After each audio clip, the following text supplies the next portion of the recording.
Kompolnas RI menyatakan akan mendalami motif AKP Dadang yang juga menembaki rumah dinas Kapolres Solok Selatan pasca menembak Kasat Reskrim. Kompolnas menekankan perlunya pemeriksaan terhadap Kapolres Solok Selatan. Selain memastikan proses hukum kasus penembakan Kasat Reskrim yang dilakukan oleh Kabak Ops Polres Solok Selatan berjalan sesuai dengan ketentuan berlaku serta percepatan proses etik terhadap pelaku, Kompolnas juga akan mendalami motif AKP Dadang yang juga menembaki rumah dinas Kapolres Solok Selatan. Kompolnas menekankan perlunya melakukan pemeriksaan terhadap Kapolres Solok Selatan. Sebagai atasan dari korban dan pelaku, Kapolres Solok Selatan dinilai penting untuk dimintai keterangan agar motif dari pelanggaran hukum yang dilakukan oleh AKP Dadang Iskandar dapat terbuka secara terang benderang.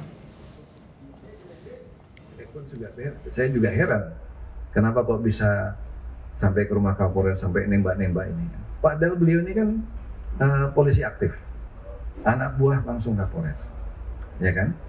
Jadi syukur alhamdulillah Bapak Kapolres beserta keluarga aman. Saya jawab apakah Kapolres diperiksa, tentunya secara ketentuan Pak Dirkrim pasti sudah diambil keterangan ya. Karena beliau ini atasan langsung dari korban dan atasan langsung juga dari tersangka. Betul ya Pak? Apalagi kan beliau juga kediamannya juga kena tembak. Untuk cocokkan data yang didapat dengan fakta di lapangan, Kompolnas RI melakukan pengecekan di lokasi penembakan Kompol Anumerta Ulil Azhar di lapangan parkir Mapolres Solok Selatan Minggu malam. Pengecekan dan olah TKP dilakukan malam hari untuk mendapat visualisasi yang mendekati dengan kejadian sebenarnya. Kompolnas mencocokkan data informasi yang didapat dengan fakta di lapangan, baik terkait bekas tembakan maupun posisi proyektil dan selongsong peluru ditemukan.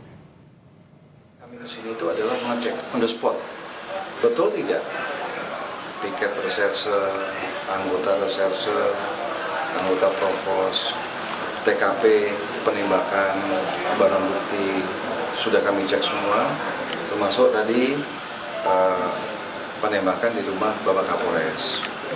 Dan alat-alat bukti yang ditemukan seperti proyektil, peluru, dan juga termasuk selongsong.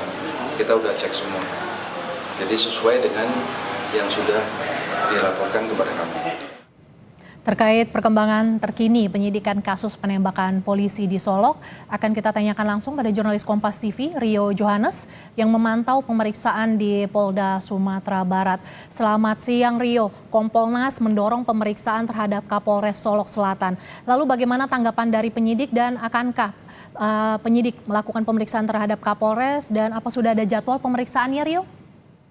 Ya, Mercy dan juga saudara, memang dari awal dorongan ini cukup kuat terkait untuk melakukan pemeriksaan terhadap Kapolres Solok Selatan. Karena bagaimanapun dia merupakan atasan dari korban, juga atasan dari tersangka. Dan dari konfirmasi terakhir saya dengan Kabid Humas, itu pemeriksaan terhadap Kapolres Solok Selatan sudah dilakukan. Dalam hal ini masih dalam bentuk penggalian keterangan, memintai keterangan terkait hubungan antara kedua personil polisi yang bertikai ini, antara Kompol Anumerta Ulil, Yanto Ulil dengan AKP Dadang Iskandar. Dan sejauh ini memang Kapolda Sumbar atau Kabid Humas Polda Sumbar belum menyampaikan hasil dari pemeriksaan terhadap Kapolres Solok Selatan. Dari hal ini, dari penelusuran sejauh penyidikan yang sudah dilakukan, itu pihak Polda Sumbar dalam hal ini Ditreskrim itu juga sudah melakukan penutupan tambang yang diduga merupakan akar persoalan yang menyebabkan AKP Dadang Iskandar itu melakukan pelanggaran hukum. Tambang ini diketahui berada di Sungai Pagu ke Kabupaten Solok Selatan, dan itu sudah dilakukan penutupan, dan juga dari TKP juga diamankan 1 unit alat berat. Saat ini memang pihak kepolisian masih memburu keberadaan dari pemilik tambang tersebut. Demikian. Mercy. Rio, kasus ini juga jadi atensi Komisi 3 DPR yang juga rencananya akan beraudiensi dengan Polda Sumatera Barat siang ini. Apa yang akan jadi bahasan dan fokus dari pertemuan ini, Rio? Ya, Mercy dan juga saudara, memang pada siang hari ini dijadwalkan itu akan datang Komisi 3 beserta rombongan.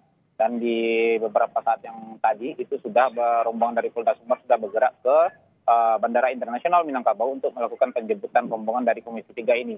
dijadwalkan nanti jam 12 siang itu pesawat yang membawa rombongan Komisi 3 ini akan mendarat dan langsung dibawa menuju ke Polda Sumbar. Apakah nantinya akan dilakukan pertemuan secara tertutup atau terbuka itu masih menunggu instruksi dari pimpinan seperti yang disampaikan oleh Kabid Humas kepada kami.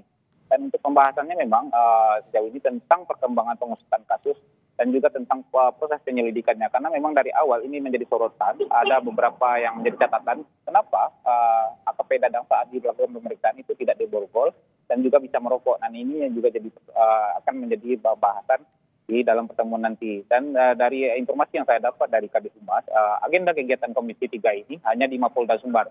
Sesuai dengan rundown kegiatan yang dikirimkan. Dari Mapolda Sumbar mereka akan kembali lagi ke Jakarta. Demikian. Merci.